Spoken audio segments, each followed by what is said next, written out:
Stop the world!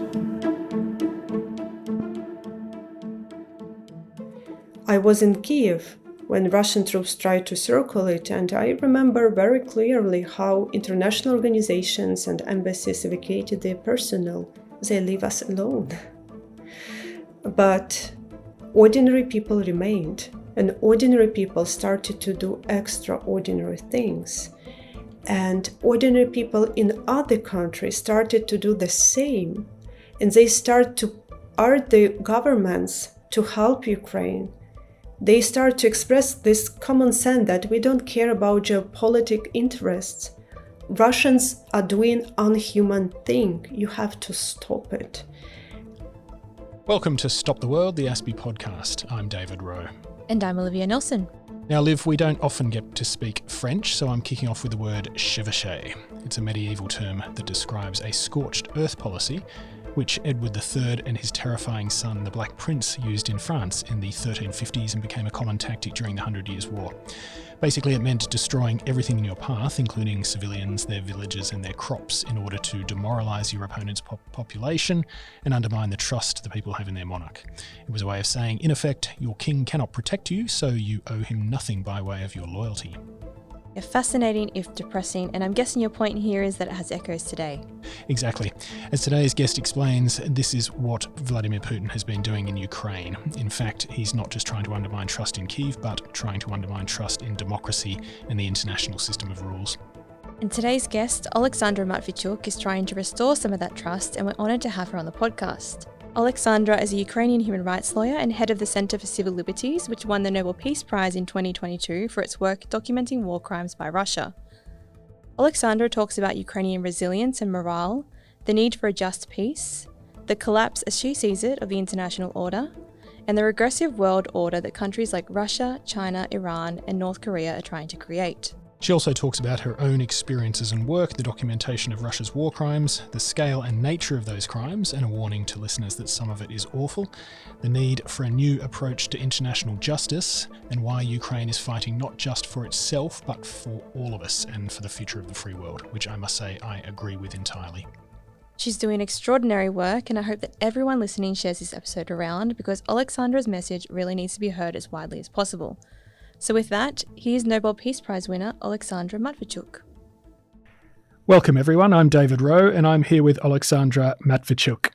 Oleksandra, thanks for coming on the podcast. Thank you for the invitation.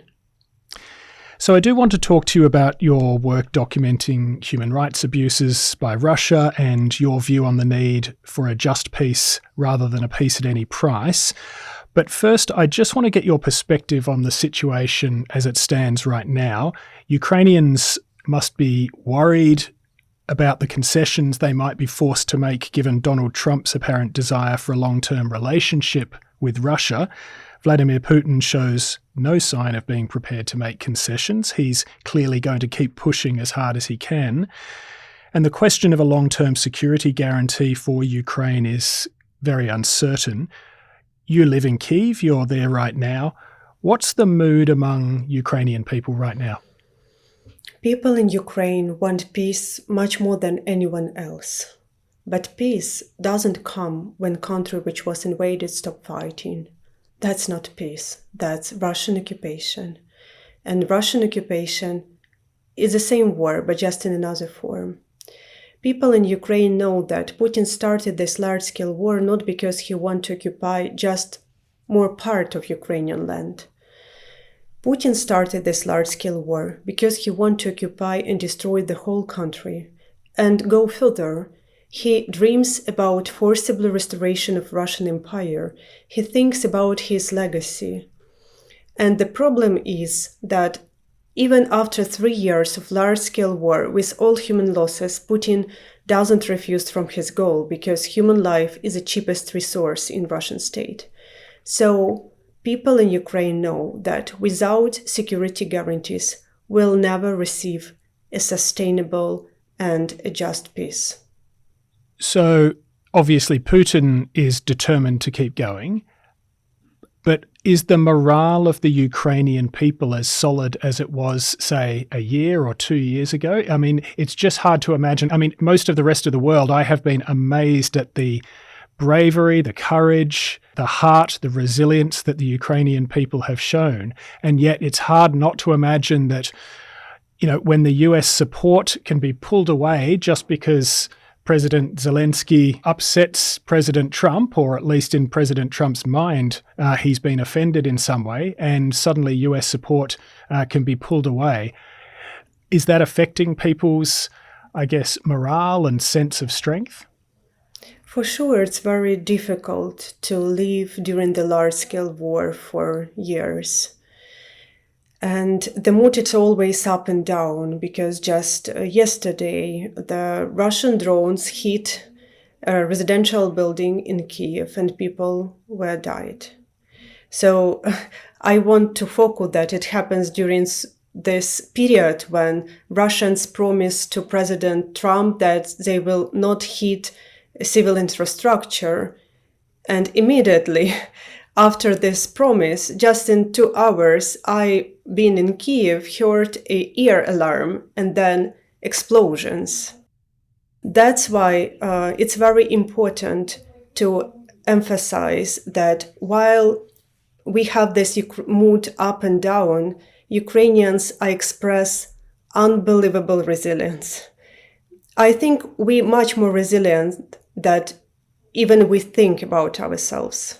I want to talk a bit more about the definition of peace and what peace really means, both for Ukraine, but also for the future of the world. You've said many times, including in your Nobel Prize speech, that the global system of rules that supports peace and justice isn't working. And the evidence for this, and this is a very reasonable point, is that Russia has been able to invade Ukraine, commit terrible crimes, and so far, at least, its leadership has faced no consequences. How is Ukraine a test case to restore and hopefully improve a system of rules that means the strong can't do whatever they want? And what would be the consequences of an unjust peace that imposes no penalties on Vladimir Putin and the rest of the Russian leadership? All this hell which we now face in Ukraine is a result of total impunity which Russia enjoyed for decades. Because Russians committed horrible crimes not just in Ukraine. They committed horrible crimes in Chechnya, in Moldova, in Georgia, in Mali, in Libya, in Syria, in other countries of the world. They have never been punished. They believe they can do whatever they want. 1 year ago, my friends and colleagues, Russian Human Rights Center Memorial, published a report. They analyzed Russian tactics in Chechnya, in Syria, and in Ukraine, and they told, this is the same war crime playbook. The chain of wars, chain of crimes, and chain of impunity. So war crimes, it's a technology which Russians used in order to break people's resistance and occupy the new country. And from this perspective, to provide justice, it's important not just for people in Ukraine. To provide justice, it's important to prevent a next Russian attack to the next nation. Do you feel as if the nature of the crimes by Russian forces suggests that Putin's message to Ukrainians and to others in Europe or others around the world is that your democratically elected leaders can't protect you? In fact, if the more horrendous and cruel an invading force is, it's almost a medieval type of wartime philosophy. If you can destroy people's faith in their own leaders, then you are halfway towards winning your occupation of the country. I think the goal is even more ambitious, because with this war, Putin attempts not just punish people in Ukraine for our democratic choice, which he made during the Revolution of Dignity 11 years ago. Putin attempts to convince the entire world that human rights, freedom, democracy, rule of law are fake values, because they couldn't protect anyone during the war. Putin attempts to convince that country with a strong military potential and nuclear weapon can break the world order, can dictate its rules to entire international community, and even forcibly change the internationally recognized borders. And that is why Putin is supported by China, Iran, North Korea, who have the same vision. And for China, Iran, North Korea, and Russia itself, Ukraine is not just a goal. Ukraine is a tool, how they try to break existing world order, which is based on UN Charter and international law, and replace it with their vision. I mean, this is such an important point that I really want everyone to hear and that I really want to emphasize. I mean, the idea that we live in a just world and a world in which there are consequences for people who do terrible things. This is actually a mindset. For its own preservation, it relies on people actually believing in it. And it seems to me that, one of the great instances of progress that the world has made, particularly since World War II, is a growth in this mindset of a world of rules where people are punished if they do terrible things, and people who are good and don't hurt other people ought to be able to live with confidence that they are safe and secure. And if we don't have that, then really civilization itself is at risk. Do you feel that we are actually going backwards at this point, that the progress that we made previously is at risk of reversing? I think that the world order is collapsed. This current UN system of peace and security was built after the Second World War by victorious states. And these victorious states ingrained in this world architecture for themselves irrational privileges. For decades, this system coped more or less better with global challenges, but now it's just stalling and reproducing ritualistic movements. The work of Security Council is paralyzed. And it's easy to predict that such fires like wars will emerge more and more often in different parts of the globe, because the international wiring are faulty and sparks are everywhere.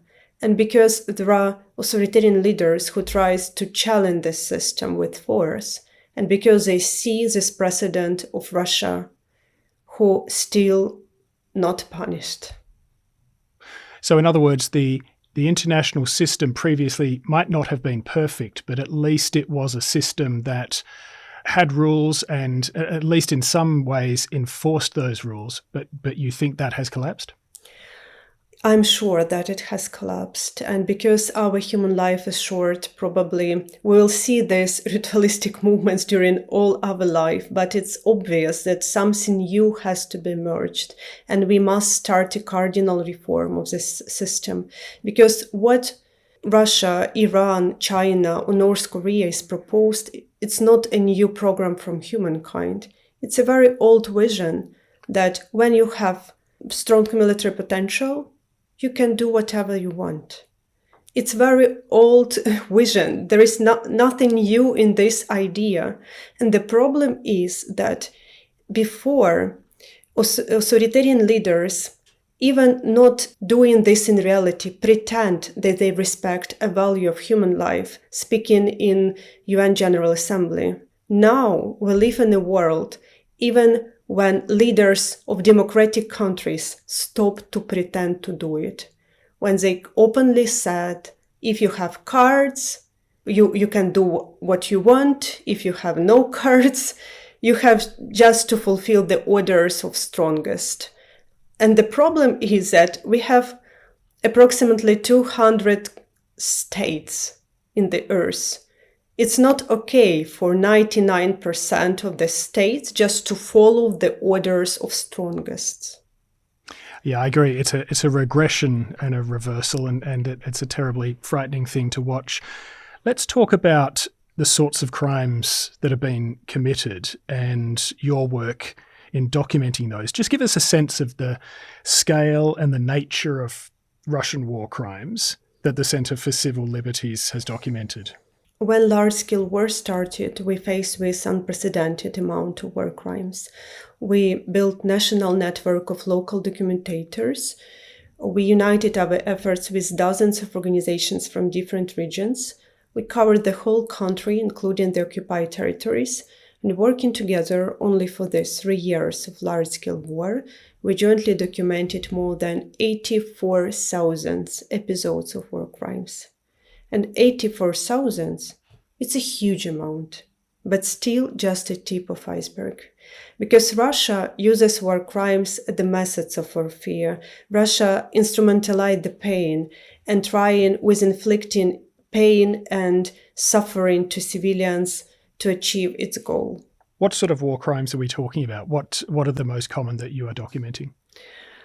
We documented different kinds of war crimes. How Russian troops deliberately shelling residential buildings, schools, churches, museums, and hospitals, attacking evacuation corridors, torturing people in filtration camps, forcibly taking Ukrainian children to Russia in order to bring them up as Russians, how they banned Ukrainian language and culture in occupied territories and robbed and destroyed Ukrainian cultural heritage, and how they abducting, robbing, raping, and killing civilians there.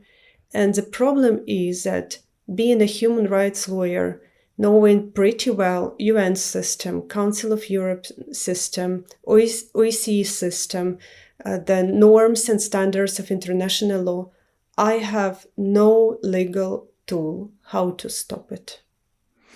And we'll come back to that. I'd like to talk a bit more about it. Just explain first on the investigations that you carry out. How do you do this work? Just talk a bit through how do you establish these figures? How do you establish that a crime has been committed? We used different methods how to collect information who can be used in future as evidence of the crimes. We analyze open data with further verification. We send mobile groups to work in the occupied territories. We collect testimonies and information from victims and witnesses of war crimes. When something happened, especially if it's Ukraine-controlled part of territory, our local documentators are able to come and to make their own photos and videos, to speak with people. And we put everything which we documented on the same methodology in one database. And that is why we have 84,000 episodes.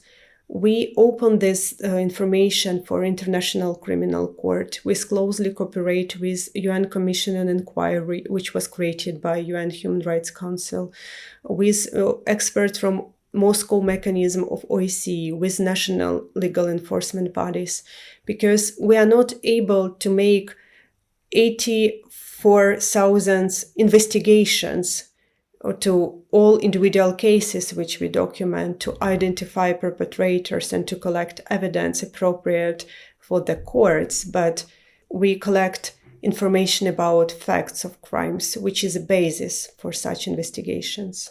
Your staff are travelling to areas where there is still fighting, is that right? And how do you deal with the dangers, the security of that? We have mobile groups who work more closely to the dangerous zone, but for us, priority is human life, not information. Okay.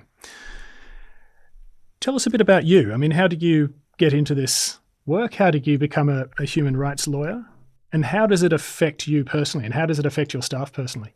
When I was a child in a school, I got acquainted with Soviet dissident and suddenly appeared in the circle of fantastic people, very modest, but very noble. People who tell what they think and do what they tell. It sounds very simple, but it's not something which we are witness now in the current world. People who had courage to stood up their voice against the entire Soviet totalitarian machine. They had no other tools, just their own words and their own position. And from this time, I know that to have your words and your position, it's eventually not so little. They were severely repressed. Part of Soviet dissidents were killed, part of them were jailed, part of them were even forced to psychological treatment, but they didn't give up. And I was so inspired by this example that being a child in a school, I decided to study law and to continue this fight for freedom and for human dignity. But frankly speaking, I have never imagined that I will document international crimes. being a student of law faculty, I told to myself that never in my life I will do something connected with criminal law, because I have empathy to people. I love people. And that is why it will be very hard for me to do such work.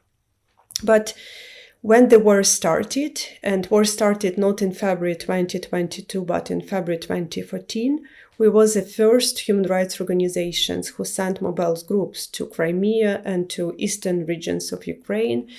And I personally interviewed hundreds of people who survived Russian captivity. They told me how they were beaten, raped, smashed into wooden boxes, their fingers were cut, their nails were torn away, their nails were drilled, they were electrically shocked through their own genitalia. One woman told me how her eye was dug out with a spoon. And what I understood from my experience, that empathy, which I perceive as a source of weakness, of my vulnerability, in reality, it's a source of power and my strengths. Because when I start to describe just details of the cases which we are documented, more pragmatic men and women, they can't even listen these details because it's a pure horror. But we work on this because of the empathy, because we want to help people affected by this war. But the empathy doesn't mean that the stories weigh you down, that your personal connections to the victims doesn't weigh you down? It doesn't mean that I don't feel pain. When you work with pain, you have this clear understanding that it's something materialized. It can burn you out. And you can't be indifferent, even documented hundreds of cases. If you are human, you still have your emotions. You still have your perception of the situation. You can't build this distance. It's impossible. Major historical examples like the Nuremberg trials have generally happened because the perpetrators lost the war and had nowhere to hide. Putin will be able to hide as long as Russia remains a state and as long as he remains leader. This is the first, the Russian invasion of Ukraine is the first test case, arguably in many decades, where a major power, which in this case is also a nuclear power with a huge nuclear stockpile, has so brutally invaded a neighbour and committed so many crimes. Are we failing this test? And how could we do it differently? Is there any way to pursue war criminals even when they are protected by the power of states? I think the problem is that we still look to the world through the lens of the Nuremberg trial. Because Nuremberg trial, it was victorious trial. It was trial where Nazi war criminals were tried only after Nazi regime had collapsed. And past century, it was something new, even this victorious trial, and that is why it was an essential step to establish law and justice. But we live in a new century, which means that we must move further. Our historical task is to make justice independent on the fact when and how the war will end. This is our historical obligation, not just as people in Ukraine, I mean as a humankind. Because if we want to prevent wars in the future, we have to punish the states and the leaders who start such wars in present. And that is why I hope that this work on establishing of special tribunal on aggression will finish in the nearest future, and we will set a new precedent in 21st century. Let's talk a bit about the prospects for real justice. When you were awarded the Nobel Prize in late 2022, Ukraine had launched 2 successful counteroffensives. People were seriously questioning whether Putin had made a terrible strategic mistake. He'd been named by the International Criminal Court. There were even questions about whether he might be overthrown or whether his power was secure. Now we're in early 2025. We're arguing over how much territory Russia might keep or how much territory it might keep control over under a peace agreement, whether there needs to be ongoing international support for a security guarantee, even what share of critical minerals rights the US should be able to extract. What do you see as the best pathway now to accountability for Russian perpetrators, including right to the top with Vladimir Putin? And I mean, do you ever get demoralized that as Russia, I suppose, continues with its invasion and occupation, the likelihood of justice for people like Putin is actually getting further away? I'm still looking future with optimism. I don't see that the near future will be easy. It will be very difficult, not just for people in Ukraine, but for people in Europe in general. Because once again, Russia is empire. Empire has a center but has no borders. Empire always want to expand. And when I interviewed people who survived Russian captivity, they told me that Russians see their future like this. First, we'll occupy Ukraine, and then, together with you, we will go to conquer in other countries. So, in short-term perspective, the future will be difficult. But why I'm optimistic? Because I think also about long-term perspective. And I know that dramatic times need to express the real courage, the real leadership, the real responsibility.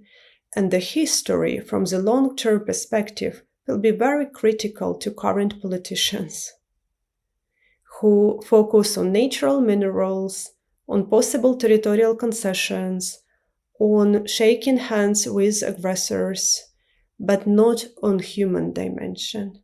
History will be extremely critical to such people. How do we restore that human dimension to the discussion? I think that we need a mobilization of people in different countries, like we have 3 years ago, just in these same days, when Russia invaded Ukraine, and not just Putin, but also other international partners of Ukraine was confident that Ukraine has no potential to resist to such enormous opposing power. I was in Kiev when Russian troops tried to circle it, and I remember very clearly how international organizations and embassies evacuated their personnel. They leave us alone. But ordinary people remained, and ordinary people started to do extraordinary things. And ordinary people in other countries started to do the same. And they start to urge the governments to help Ukraine. They start to express this common sense that we don't care about geopolitical interests. Russians are doing unhuman thing. You have to stop it. And that is why we start to receive first weapons to be able to defend ourselves. And first sanctions against Russia were introduced into force because of the pressure of ordinary people in different countries. So let me use this opportunity to say thank you. People in Austria, people in Germany, people in France, people in United States, in other countries of the world. We survived because of you. I mean, that's a really fascinating and moving insight, and I agree. There's a sense that cynicism has really crept into politics, particularly in democracies. There's the pride that people feel in democracy, that idea that there are values that are really worth fighting for seems to have been eroded in recent years. And there is a sense that it's okay just to go after whatever you can and, try to get something for yourself.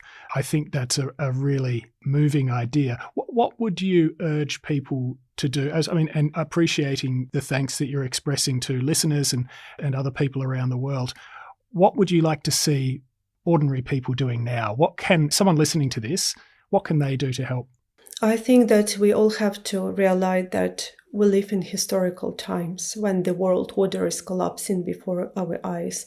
And as we previously mentioned, the problem is not just in fact that this order is collapsing, because we all know that it wasn't perfect. The problem is that something which can replace this existing world order is much more worse. and we can find ourselves in a world which will be dangerous for everyone without any exceptions. And this means that we have to stop to take for granted our freedom. We have to stop to take for granted our security. We have to stop to take for granted this rapid development which Europe experienced for the last decades. We have to act for us, for our own children, because you can't save the status quo. It's not possible. Let me explain this with Ukrainian example. 3 years ago, when Americans told that Russia is planning this invasion, part of people in Ukraine can't believe. And let me remind that leadership of European countries also can't believe in it. We all show this lack of imagination that such horror can happen. Because this scenario is so horrible that it's very natural for human psyche to reject it, to tell it will never happen.